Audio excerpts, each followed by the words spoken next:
हा निर्णय थोडासा एकतर्फी होता आणि तो महाविकास आघाडीतल्या घटक पक्षांना विश्वासात घेऊन तो करण्याची आवश्यकता होती।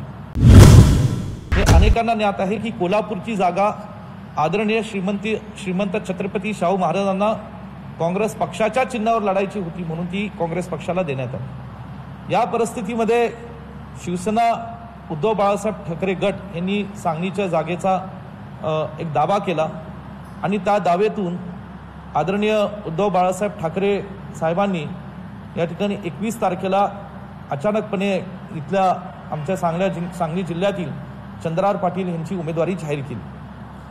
तदनंतर सुद्धा यामध्ये आमचे राज्यातले नेते आदरणीय थोरात साहेब असतील, आदरणीय नाना पटोले साहेब असतील, आदरणीय पृथ्वीराज साहेब असतील की ह्यांनी एक भूमिका घेतली की हा निर्णय थोडासा एकतर्फी होता आणि तो महाविकास आघाडीतल्या घटक पक्षांना विश्वासात घेऊन तो करण्याची आवश्यकता होती।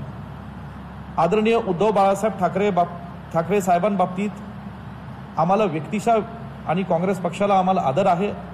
ज्या परिस्थितीतनं आज ते महाराष्ट्रात संघर्षाच्या परिस्थितीतनं राजकारण करतात, ह्या बाबतीतही आम्हाला आदर आहे। पण सांगलीचा जो काही राजकीय इतिहास आहे, सांगलीच्या जनतेची आणि काँग्रेस पक्षाच्या कार्यकर्त्यांची जी भावना आहे ती समजून घेऊन जर महाविकास आघाडीने एकत्रित निर्णय घेतला असता तर निश्चितपणे जे काही गेल्या 15 दिवस एक परिस्थिती निर्माण झाली होती ती कदाचित परिस्थिती निर्माण झाली नसती।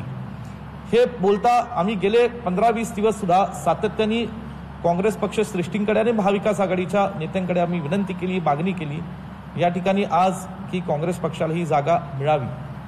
काल महाविकास आघाडीच्या पत्रकार परिषदेमध्ये ज्या महाराष्ट्रातल्या 48 जागा आहेत त्याचं जागा वाटप जाहीर करण्यात आलं आणि बहुतांशी ठिकाणी मला वाटतं जवळजवळ सर्वच ठिकाणी उमेदवार ही जाहीर करण्यात आले।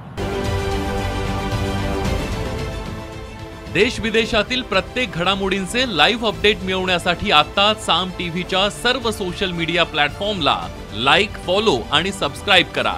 तसंच सर्व नोटिफिकेशनसाठी बेल आयकॉन प्रेस करायला विसरू नका।